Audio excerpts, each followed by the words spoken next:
Cruising speed as a dolphin, so very, very at home in the water.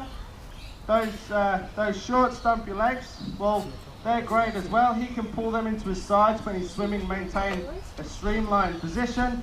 But as far as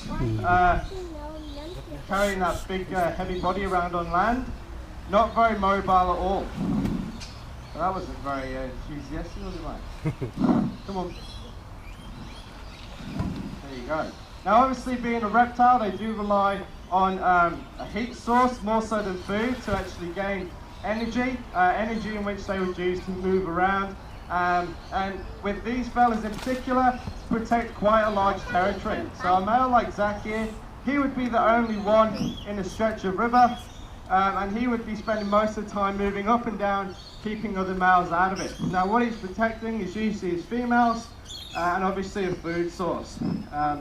And again, it's a great place to set up a territory. It's in a nice isolated pocket of fresh water where animals are going to be drawn to, because obviously they're going to need to have a drink. Now he looks a bit more in the mood.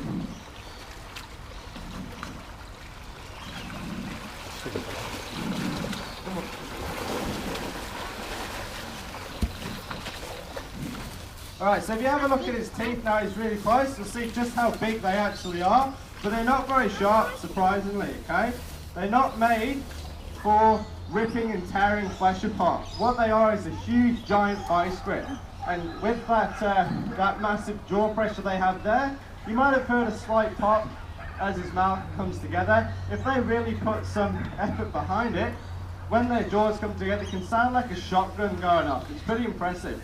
Now, they need all that kit for the animals that they hunt. Zach here can easily take down something the size of a large water buffalo or a pig, and they're not going to be any pushover, okay? They are big, strong animals themselves, and he's going to have to grab that animal around the head and then pull it down into the water and try and drown it and pin it there. So that's going to be quite a grueling process. You can imagine the amount of power this guy's going to have to possess in order to do that. So about 3,500 pounds of pressure is produced from those jaws, just to give you an idea of a figure. Now we might give him one more time, try and get him out again. He's doing pretty well. Now what we're doing here, guys, don't forget, we're not teasing him with this behaviour. We're not, this isn't some trick that we've taught him. This is just demonstrating to you some behaviours that crocodiles will do. And don't forget, in the wild, like I said, he's going to be travelling around quite a lot, making sure that nothing else in his territory is sneaking into his territory, and he's going to be burning off a lot of energy. Now here at the zoo, he doesn't get the opportunity to do that, so us here, being able to work him around on the land, burning up some of that energy, allows him to stay quite nice and healthy, because obviously reptiles or crocodiles can get very fat very, very quickly if they're not moving around burning energy, because what they get from their food, they generally put into storage and at a young age growth as well. Again, most of their energy comes from the sun. Now, if you have a look down his back too, he's got that those scutes, or each one actually is called an osteoderm. Now, these are really, really important for a crocodile because they act as a giant solar panel. So, in those scutes, basically, it is a plate of bone that is just underneath the surface of the skin.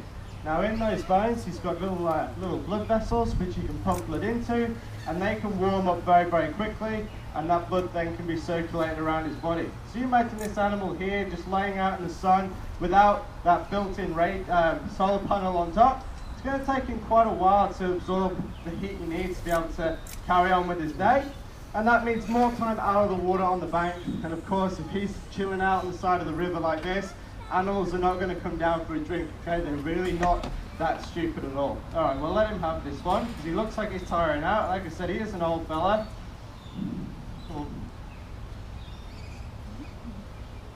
It's just to come a little bit closer again now, is it?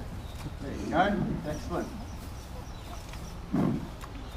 So as you'll see, guys, he does lift his head up and slide that chicken back down to his throat.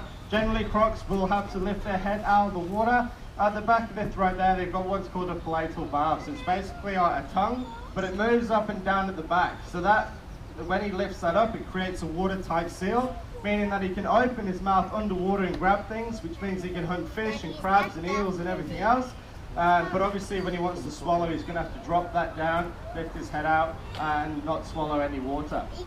So that is Zach today. That's all we'll be giving him. What we will do, guys, is head over to the freshwater crocodiles over there. Hopefully they're hungry, and we'll go and check them out. So I'll be there in a minute. See you guys.